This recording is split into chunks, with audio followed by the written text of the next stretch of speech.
السلام علیکم ورحمۃ اللہ وبرکاتہ۔ آج ہم آپ لوگوں کو حضرت آدم علیہ السلام کا قصہ سنائیں گے۔ آپ کو پتہ ہے کہ آدمی کو آدمی کیوں کہتے ہیں؟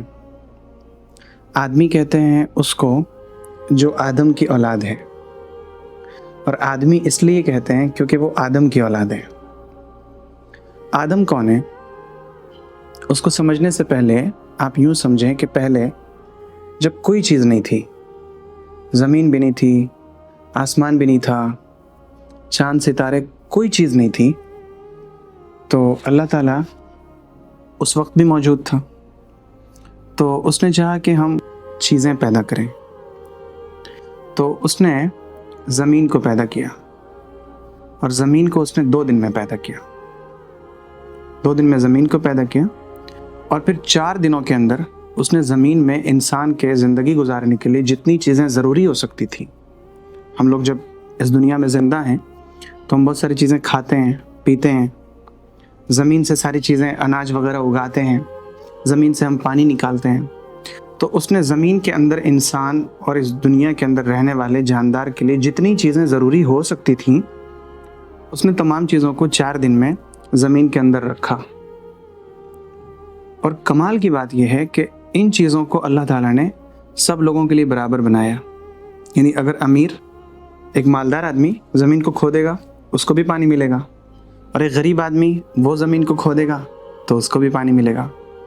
ایک غریب آدمی ہے، ایک بوڑھا آدمی ہے، ایک بیچارہ آدمی ہے، اگر وہ زمین میں اناج بوئے گا تو اس کو بھی اناج ملے گا، مالدار بوئے گا تو اس کو بھی اناج ملے گا۔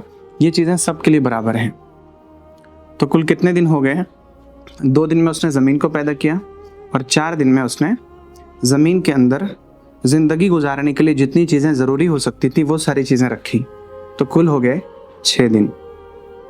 جب اس نے 6 دن میں یہ ساری چیزیں تیار کر دیں تو پھر وہ اوپر کی طرف گیا، تو وہاں صرف دھواں تھا۔ وہاں کیا تھا؟ صرف دھواں تھا۔ تو پھر اس نے آسمان بنایا، اور ایک نہیں 7 آسمان بنائے۔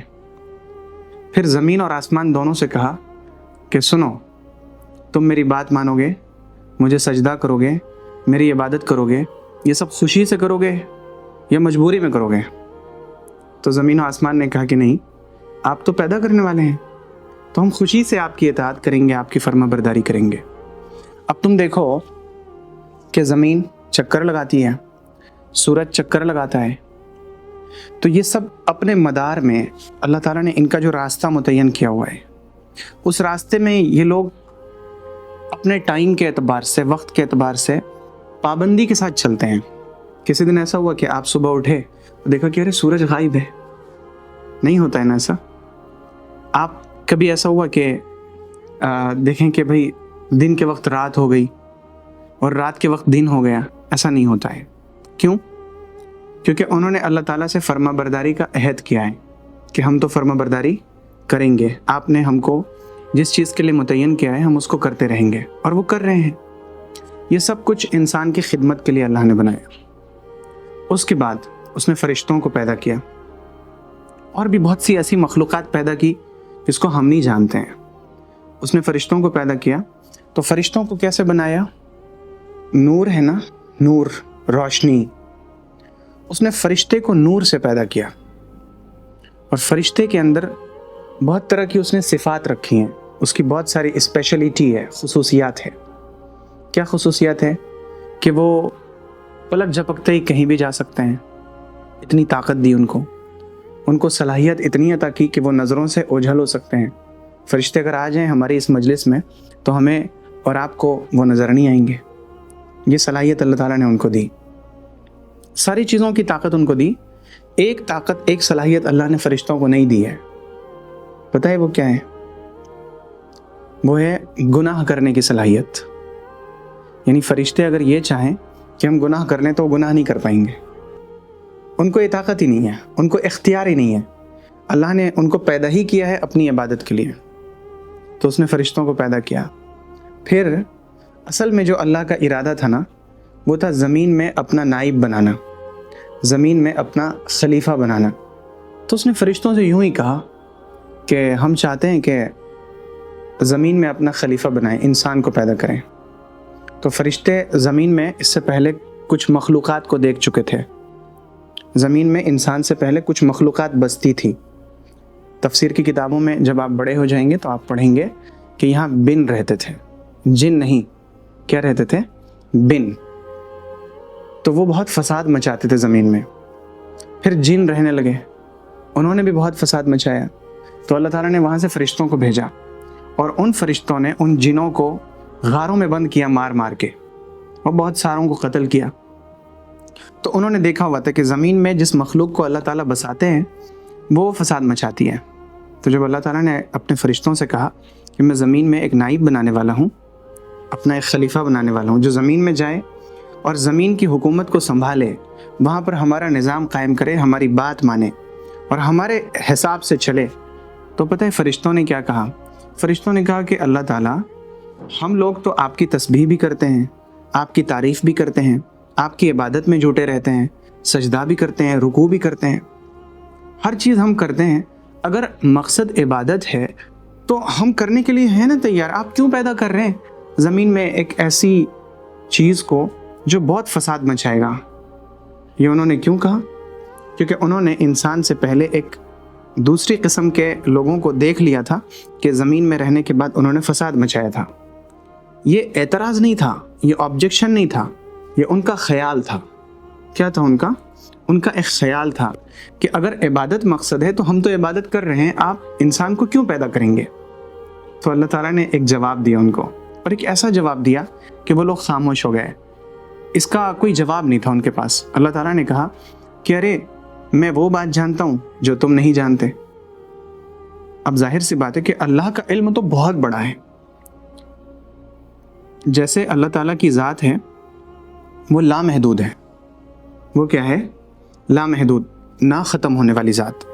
یعنی کوئی ایسا مقام نہیں آتا جہاں پہ اللہ کی ذات ختم ہو جائے، ایسا نہیں ہے۔ اللہ کی ذات کیا ہے؟ لامحدود ہے، نہ ختم ہونے والی۔ تو اللہ تعالیٰ کا علم بھی کیا ہے؟ لامحدود ہے، یعنی اس کی کوئی حد نہیں ہے، کوئی انتہا نہیں ہے۔ تو اللہ تعالیٰ نے کہا کہ دیکھو میں وہ بات جانتا ہوں جو تم نہیں جانتے۔ پھر فرشتے کو حکم دیا کہ زمین میں جاؤ اور وہاں سے جا کے الگ الگ جگہ کی مٹی لے کے آؤ۔ تو مٹی لے کر کے آئے۔ تو جب مٹی لی، حدیث میں آتا ہے کہ فرشتے نے آ کے زمین کے مختلف حصے سے مٹی لی، اور ہر طرح کی مٹی لی، نرم مٹی بھی لی، سخت مٹی بھی لی، اسی طرح سے سفید مٹی، کالی مٹی، لال مٹی، ہر طرح کی مٹی کی جتنی قسمیں ہو سکتی ہیں دنیا میں، وہ تمام طرح کی مٹی لی اور لے جا کے اللہ تعالیٰ کو پیش کیا۔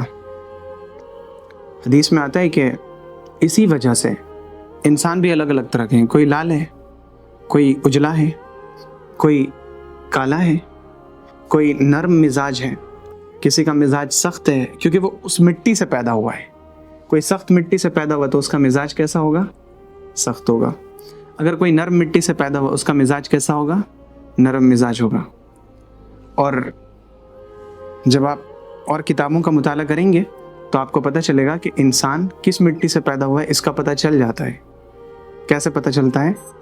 کہ جس جگہ پہ وہ دفن ہوتا ہے، یہ دلیل ہوتی ہے کہ وہ اسی مٹی سے پیدا ہوا تھا۔ انسان کس مٹی سے پیدا ہوا تھا؟ جس جگہ پہ وہ دفن ہوتا ہے۔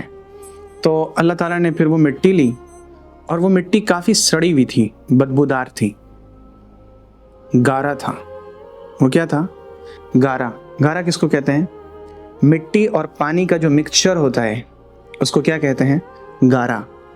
پھر وہ گارا ٹائٹ ہوا، پھر اللہ نے اس سے ایک مجسمہ بنایا، ایک مجسمہ یعنی اسٹیچو، ایک شکل، اور وہ آدم کی شکل تھی، اور پھر اسے چھوڑ دیا، اور وہ ایسے ہی 40 سال تک رہا۔ تو وہاں پر ایک جن تھا، آسمان پہ ایک جن رہتا تھا، اس کا نام تھا عزازیل۔ کیا نام تھا؟ عزازیل۔ وہ فرشتوں کا استاذ تھا۔ اس نے جبرائیل کو، اسرافیل کو، عزرائیل کو، میکائیل کو اللہ تعالیٰ کے دربار کے آداب سکھائے تھے۔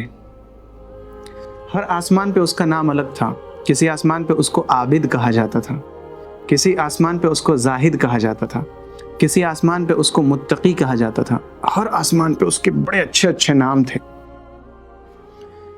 عزازیل اس کا نام تھا۔ وہ جب بھی آتا نا تو دیکھتا کہ عرش کے پاس ایک مجسمہ ہے، تو وہ اسے چھو کے دیکھتا، اس کے قریب جاتا، اس کو اس سے ڈر بھی لگتا تھا کہ یہ کیا چیز ہے جو اللہ نے پیدا کی ہے۔ تو اللہ تعالیٰ نے پھر تمام فرشتوں کو جمع کیا، تو اس میں عزازیل بھی داخل تھا۔ عزازیل بھی آیا۔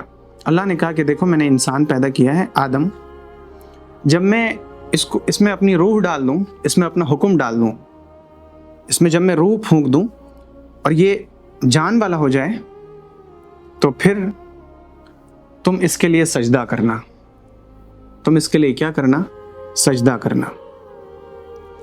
اب یہاں پہ رک کے میں آپ کو ایک بات بتاؤں کہ میں نے آپ سے بتایا نا کہ فرشتوں کو اللہ تعالیٰ نے کس چیز سے پیدا کیا ہے؟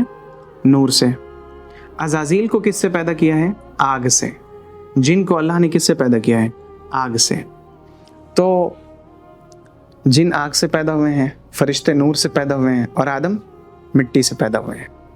پھر وہ وقت آیا جو اللہ کے علم میں تھا، یعنی اللہ تعالیٰ کو پتہ تھا کہ مجھے اس وقت یہ کرنا ہے، تو اللہ نے اس کے اندر اپنی روح پھونکی۔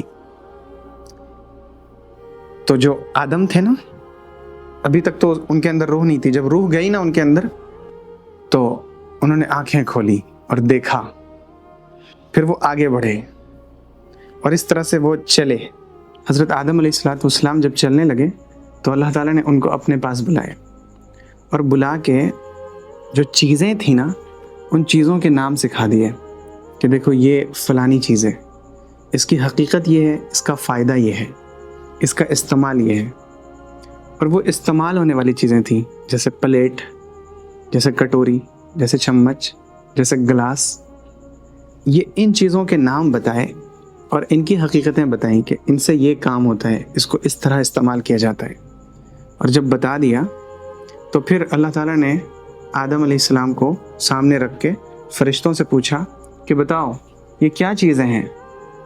تو فرشتوں نے کہا کہ اللہ ہم کو نہیں معلوم یہ کون سی چیزیں ہیں۔ تو آدم علیہ السلام سے پوچھا کہ تم بتاؤ یہ کیا چیزیں ہیں؟ تو حضرت آدم فوراً بولنے لگے، کیونکہ اللہ نے تو ان کو سکھا دیا تھا۔ وہ کہنے لگے یہ کٹوری ہے، اس کا یہ کام ہوتا ہے، یہ چمچ ہے، اس کا یہ کام ہوتا ہے، یہ گلاس ہے، اس کا یہ کام ہوتا ہے۔ ساری چیزیں انہوں نے فٹافٹ بتا دی۔ تو اللہ تعالیٰ نے فرشتوں سے، جس کے اندر عزازیل بھی تھا، اللہ نے کہا کہ سجدہ کرو آدم کو۔ چنانچہ سب نے سجدہ کیا، لیکن اس میں جو عزازیل تھا اس نے سجدہ کرنے سے منع کر دیا۔ اب یہاں پہ آپ یہ مت سمجھنا کہ اللہ کے علاوہ تو کسی اور کو سجدہ نہیں کر سکتے ہیں، تو فرشتوں نے آدم کو سجدہ کیوں کیا؟ ہے نا سوال کہ اللہ کے علاوہ تو کسی اور کو سجدہ نہیں کر سکتے ہیں، تو آدم کو فرشتوں نے سجدہ کیوں کیا؟ اس کا بہت سارا آپ کو اس کے بہت سارے جواب ہیں۔ ایک جواب تو یہ ہے کہ وہ اللہ کا حکم تھا، اس لیے آدم کو سجدہ کرنا اصل میں اللہ ہی کو سجدہ کرنا تھا۔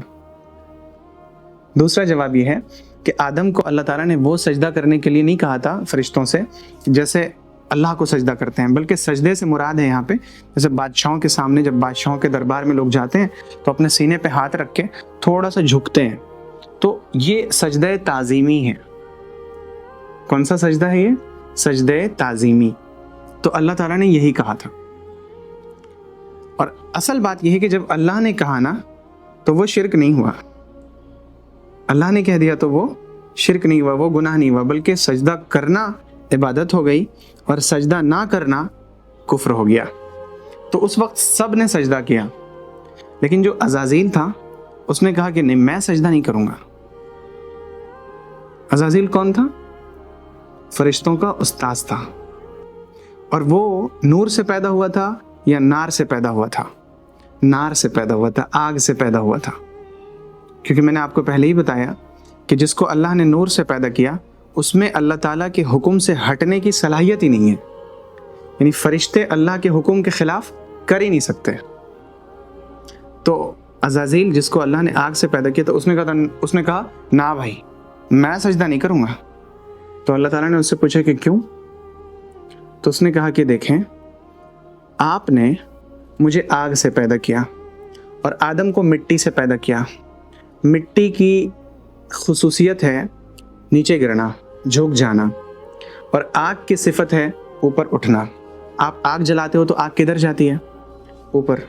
آپ مٹی کو چھوڑو گے تو مٹی کدھر جائے گی؟ نیچے. مٹی نیچے ہی رہتی ہے. تو مٹی کا کام ہے نیچے جانا اور آگ کا کام ہے اوپر جانا.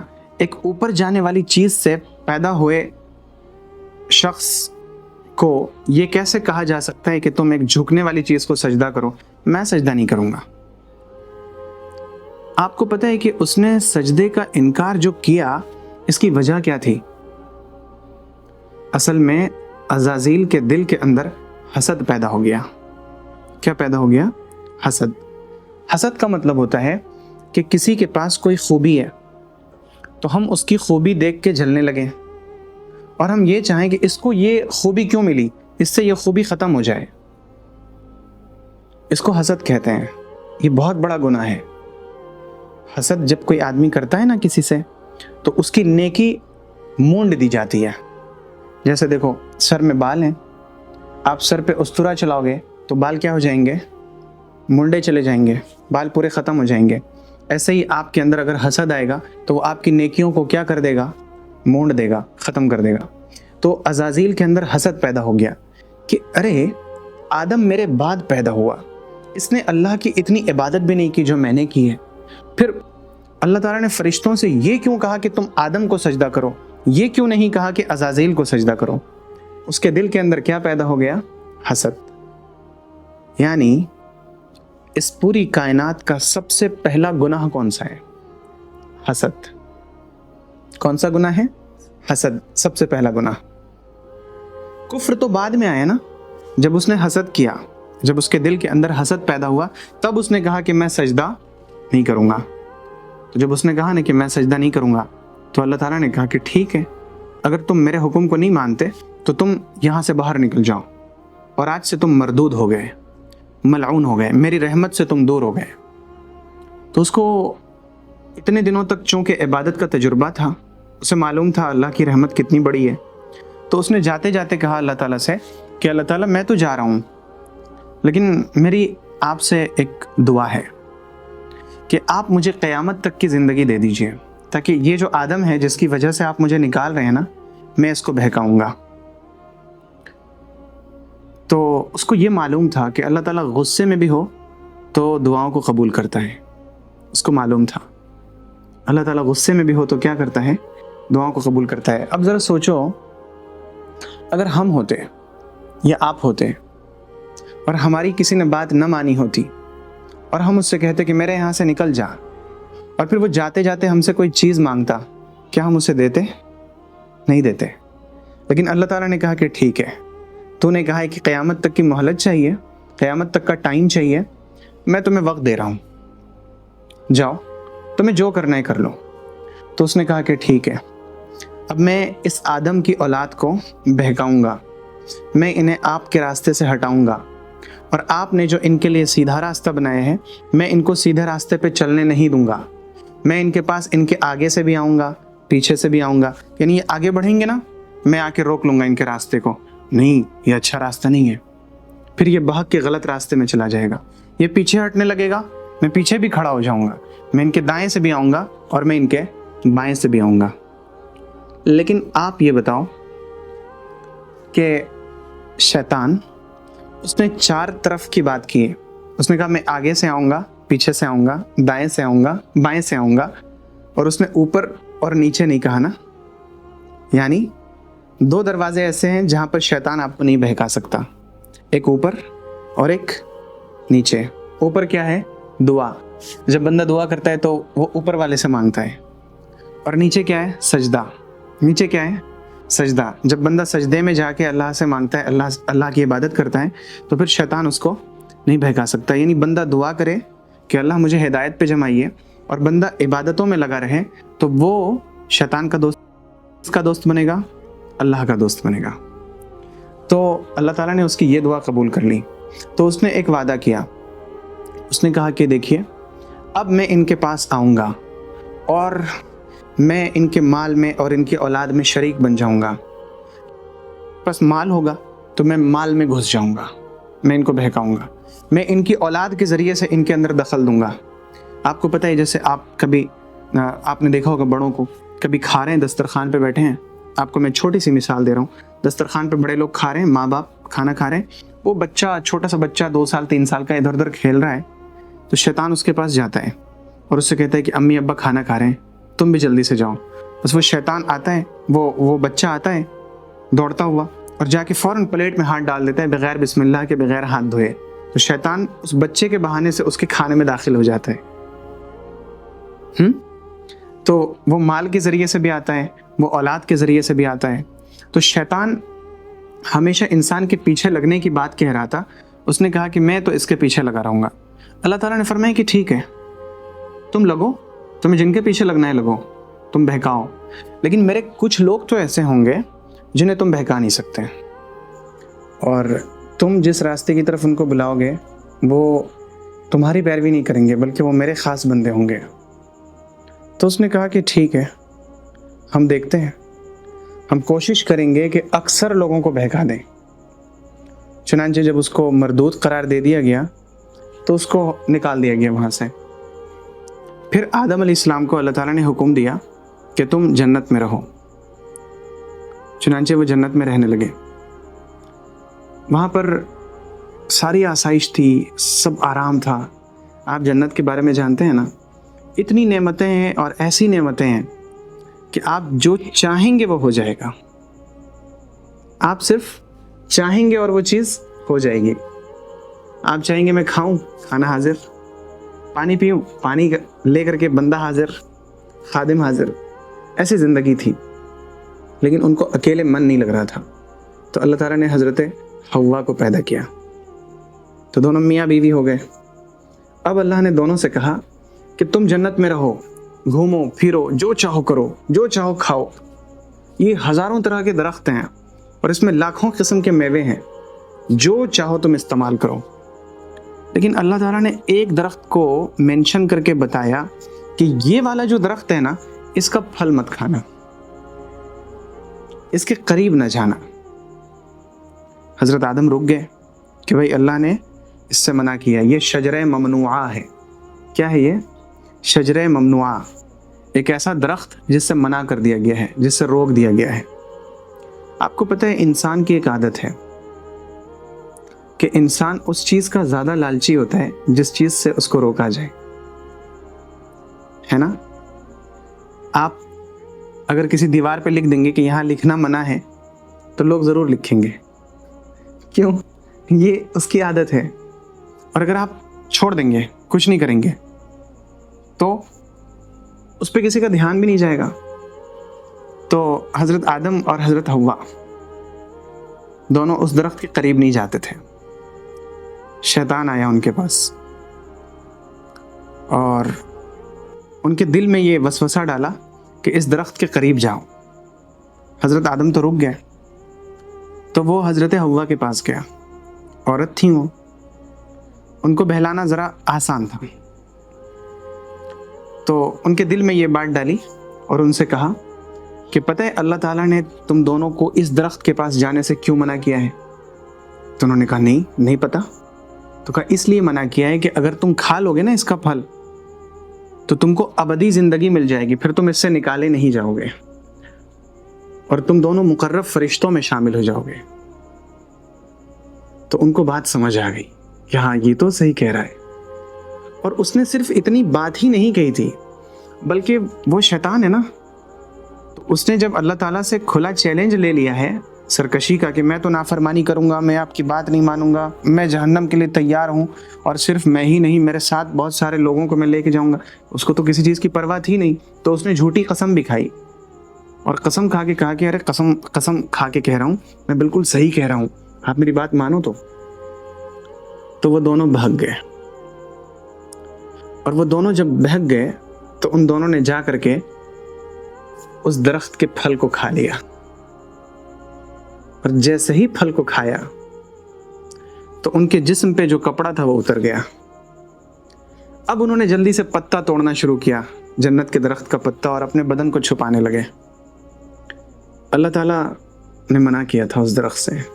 اللہ تعالیٰ نے فرمایا کہ اب یہاں پر تمہارا وقت پورا ہو گیا، اب دنیا میں جاؤ۔